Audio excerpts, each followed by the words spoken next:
من از داخل نظام تماس میگیرم. پدر من جزو یکی از عوامل نیروی سرکوبگره. میتونم بگم شما آقای رادان رو میشناسین؟ بله، با شوربختی نام منحوسش رو میشناسیم و قیافه چرکش رو دیدیم بارها. بله، من خیلی ترس و استرس دارم. میتونم بگم هم سطح جنایتکار رادان هست پدر من. من فقط میخوام یه چیزی رو بگم جان.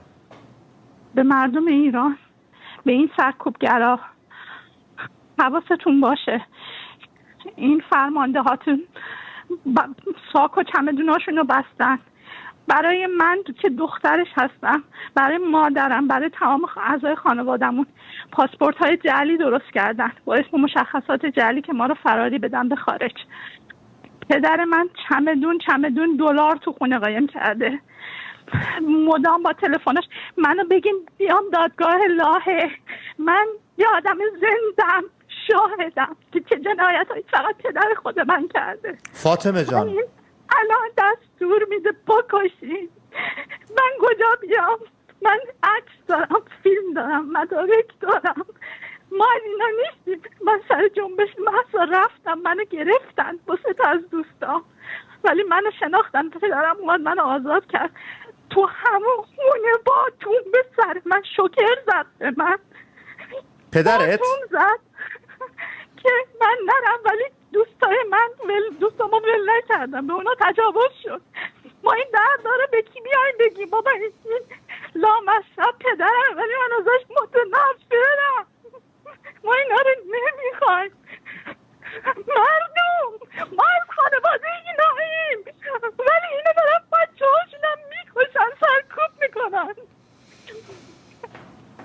این دست باتون دادن، شکر برقی دادن، تفنگ دادن که ببین همشهریاتو بکشی. میدونی اینا تقریبا تو بشه اولین کسایی که فرار میکنن همینان. شما کجا میخواین جواب بدی؟ با کی جواب میخواین بدی؟ نکنید، همشهریاتونو نکشید. من تلفنم میذارم رو خط. هر اطلاعاتی که بخواید، هر دادگاهی بخواید، پیش هر رئیس جمهوری بخواید، میگم اینا کیان، چه کارهای کثیفی که نکردن. از خونه شروع کردن، تجاوز کردن به بچه هاشونا. میفهمید؟ میدونین ما خودمون چه دردی کشیدیم از این پدرهای سنگدل؟ به زور سرمون چادر کردن، نماز گفتن بخون، نماز شب بخون. من زایدم به اون اسلامشون. من هنوز محجبم به خاطر اجبار پدرم، مادرم. ما خودمون زجر کشیدیم. من اگه توانی داشتم اولین نفری بودم که اینو بکشم. من 2 بار خودکشی کردم ولی ناموفق بود. به خاطر مادرم نجاتم داد. نمیتونستم از بچگی این ننگو تحمل کنم. اینا همه خانوادهشون مثل شبخانی نیستن، همه اونطوری با بچه هاشون رفتار نمیکنن. این نیروی سرکوبگر همین امروز اون باتومه تو بذار کنار، برو پیش مردم. من بچه اونام، من با اون نون حروم اون بزرگ شدم. شرم بر من. تو گناهی نداری دخترم، تو خودت قربانی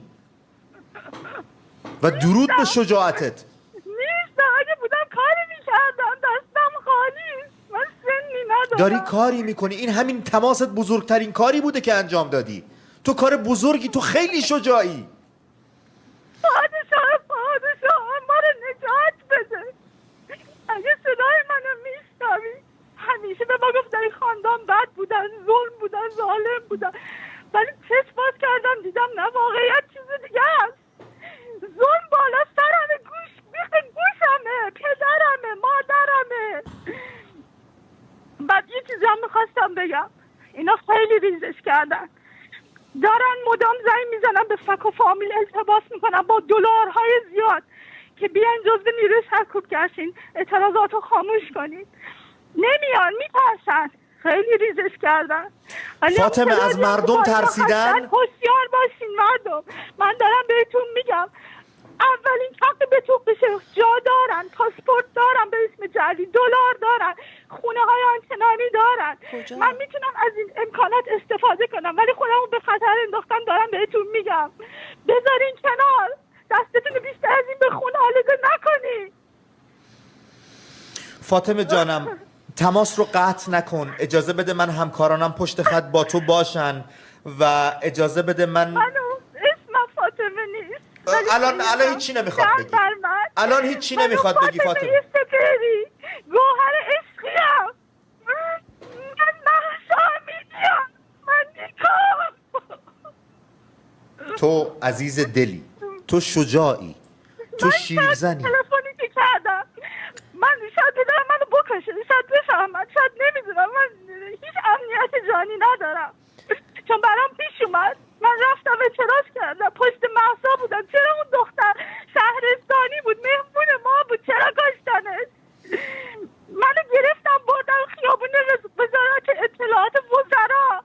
اگه بشناسین چه جاییه، با چه جور تحقیر با ما رفتار کردم. بعد که فهمیدم که منو آزاد کردن، دوستان به من گفتن خوشحاله، اسم پدرتو دادی آزادت کردن، ولی ننگ بر من.